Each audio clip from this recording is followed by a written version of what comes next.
মানুষের মধ্যে হইচই পড়ে গিয়েছে ইতোমধ্যে। সাকিব ভাই গতকাল রাত ৮টায় বেরিয়েছিলেন বাসা থেকে, এখনো ফেরেননি। সারা গ্রামের মানুষ মিলে ওনাকে খুঁজছেন। আমার বড় চাচার বড় ছেলে সাকিব ভাই। বড় চাচা বিকেল ৫টায় বাসায় এসে একটা পিঁড়িতে বসে পড়লেন। ওনার চোখে পানি। ছেলেকে উনি তখনও খুঁজে পাননি।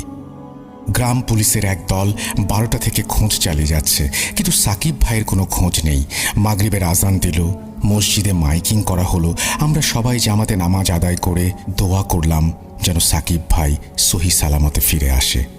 মাগরিবের নামাজ পড়ে বাসায় ফিরে সকলে টর্চ লাইট নিয়ে ওনাকে খুঁজতে বের হওয়ার জন্য রেডি হচ্ছিলাম। এমন সময় গ্রাম প্রধান একজন বৃদ্ধ কবিরাজকে নিয়ে আমাদের বাসায় হাজির হলেন। আমরা যদিও এই সমস্ত বুজরুকিতে বিলিভ করতাম না, কিন্তু কথায় আছে না, দেয়ালে পিঠ ঠেকে গেলে মানুষ খোঁজে না, এমন কোনো উপায় নেই। কবিরাজকে উঠোনে বসানো হলো।